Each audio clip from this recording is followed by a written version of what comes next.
Bienvenidos a una nueva edición de El Pastor Responde. Como siempre, respondiendo dudas, consultas que se nos hacen a través de los diferentes medios. Una hermana nos escribe: usted habla de que hay dos razones por las cuales las personas ocultan la verdad de Dios: por rebeldía y por creyentes que detienen la verdad y no la comunican a otros. La segunda es mi duda, ya que siento que no la estoy practicando. No lo puedo hacer en casa, ya que mi esposo, no sé por qué, rehúsa escuchar cualquier cosa que venga del cristianismo. Me llama tanto la atención, ya que ni siquiera practica la religión católica. Me dice que nuestros hijos han sido bautizados, han hecho la primera comunión, y que lo que me están haciendo a mí es un lavado de cerebro. La verdad no sé qué hacer. Usted dice que los que detienen la verdad recibirán la ira de Dios, mas siento y veo que cuando hablo algo de esto es motivo de discusión y todo el ambiente cambia en la casa. No sé qué hacer, pastor. Le pido que me aconseje y me pueda guiar, porque lo que deseo es honrar el nombre de mi Dios. Me gustaría tener una reunión en casa, mas no quiero tener conflicto y que mis hijos, que son pequeños, vean estas cosas. Muchas gracias. Bueno, querida hermana, en cuanto a lo que me comentas, si no puedes hacer una reunión de estudios en casa, no la hagas. La palabra de Dios enseña que debes someterte a tu esposo. Cuando insistes en querer hacer algo que a él no quiere, pues no estás sometiéndote a tu marido. Estoy convencido de que si hacéis la reunión en cualquier otro lugar, es muy posible que tu esposo no tenga inconveniente en que tú asistas. Pero si no quiere que la hagáis en su casa, pues no debes pretender obligarlo a ello. Lo que la Escritura dice no es que los creyentes que detienen la verdad, los que la detienen son los incrédulos en realidad, porque hablamos de Romanos capítulo 1. Pero bueno, el Señor Jesús dijo claramente que no debemos echar perlas a los cerdos. Y con ello lo que estaba diciendo es que si alguien no aprecia la palabra de Dios, no debemos insistir en dársela. Tu deber, repito, es respetar a tu esposo, y aunque en este caso él esté equivocado, ya dará cuenta delante del Señor. Ahora, mi consejo es que obedezcas al apóstol Pedro, que escribió lo siguiente: asimismo, vosotras mujeres, estad sujetas a vuestros maridos, para que también los que no creen a la palabra sean ganados sin palabra por la conducta de sus esposas. 1 de Pedro capítulo 3 versículo 1. Así que te aconsejo que medites en este pasaje y que lo sigas, porque estoy seguro de que Dios te bendecirá. Un abrazo en Cristo. Otra de las consultas que se nos han hecho dice lo siguiente: ¿Dios ama solamente a sus hijos y no a la gente del mundo? Es que veo, por ejemplo, el Salmo 55:5, y en otras partes leo sobre la ira de Dios sobre los hijos de desobediencia. Le agradezco su ayuda. Bendiciones. Bueno, en realidad Dios hizo al ser humano para tener una familia. Génesis capítulo 1 versículo 26. Por eso Dios hizo al hombre bueno y lo puso en un mundo absolutamente perfecto. Génesis 1:31, Eclesiastes 7:29. Dios le dio instrucciones claras, sencillas, que el ser humano debía seguir, pero que en la libertad que Dios le dio, el ser humano no siguió. Génesis 2 del 15 al 17. El hombre se volvió contra su creador, se volvió rebelde, incrédulo, le dio la espalda, fue desobediente, lo rechazó. Génesis capítulo 3. Por tanto, no se trata de que Dios no ame al ser humano. Aun cuando el hombre estaba perdido en sus delitos y pecados, Dios quiso salvarlo. Juan capítulo 3, versículo 16. Dios muestra su amor para con nosotros en que siendo aún pecadores, Cristo murió por nosotros. Romanos 5:8.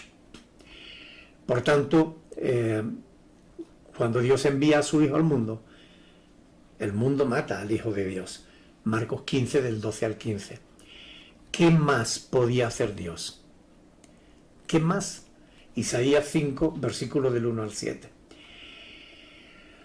Es más, Dios aún continúa soportando la incredulidad y la rebeldía del hombre, que no quiere arrepentirse. Dios espera que el hombre sea inteligente y se vuelva de su mal camino. Solo por eso, solo por ese motivo, aún no ha derramado Dios su juicio sobre la tierra. Segunda de Pedro, capítulo 3, versículo 9. ¿Y qué dice que Dios? Y dice que Dios no ama al mundo. Salmos capítulo 2, versículo 1. Claro que sí. Lo amó mucho más de lo que el ser humano merecía. Mucho más de lo que tú o yo merecíamos. Pero Dios ha establecido un día en el cual juzgará al mundo con justicia. Hechos capítulo 17, versículos del 30 al 31. Por eso sigue pacientemente llamando al hombre al arrepentimiento. Segunda de Pedro capítulo 2, versículo 9. Porque Dios no quiere la muerte del que muere, dice Ezequiel 18, 32.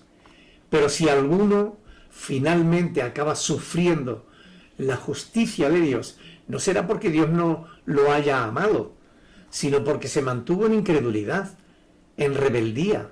Salmo 81 del 11 al 16.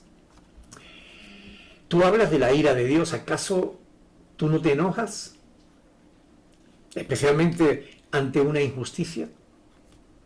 Dios sí. Proverbios 1, 24 al 25.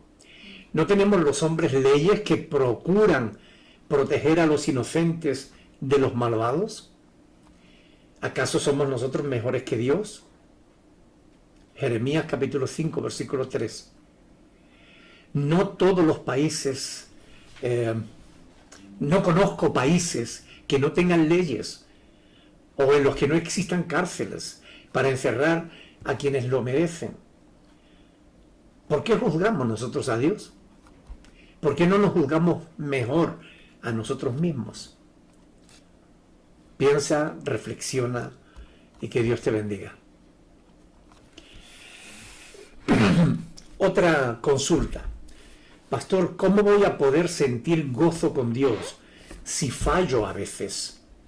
Pues siento que no merezco nada por parte de Dios porque a veces me cuesta mucho no errar. Bendiciones. Estimado hermano, el gozo del cristiano procede del Espíritu Santo, que lo produce como uno de los muchos frutos que Él hace o da en nuestras vidas. Un gozo que no depende de las circunstancias, sino que depende de la obra de Dios en nosotros, no de nuestras obras. Si te cuesta andar y mantenerte en el gozo del Señor, también puede ser parte de la obra de Dios en tu corazón, que te hace sentir mal cuando no andas conforme a la voluntad del Creador.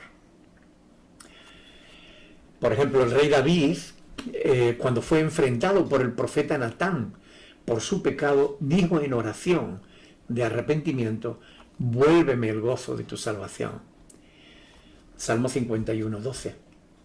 De modo que te aconsejo que obedezcas a Dios. De esa manera, el Espíritu de Dios no será contristado, ni tampoco te contristará a ti. Bendiciones. Y una última consulta. Pastor, hay pastores que dicen que ellos legislan desde los lugares celestiales y decretan que la economía argentina será redimida.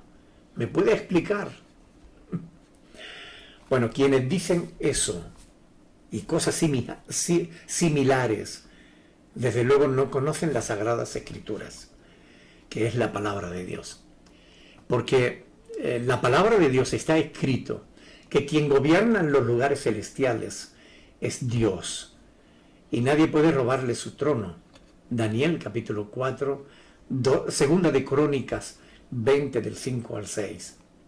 Es más, quien afirma cosas como esa está poniéndose en el lugar de Dios, y quien hace esto está siguiendo el espíritu del anticristo, como está escrito en 2 de Tesalonicenses, capítulo 2, versículo 4.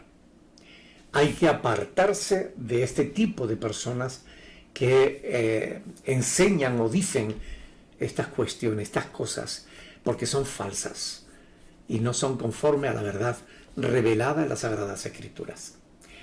Bueno, hasta aquí las consultas de hoy. Espero que estos vídeos sigan siendo de bendición para ustedes. Compártanlos con aquellos que conocen, porque también puede que les sirva a ellos. Dios les bendiga, mis hermanos. Hasta la próxima.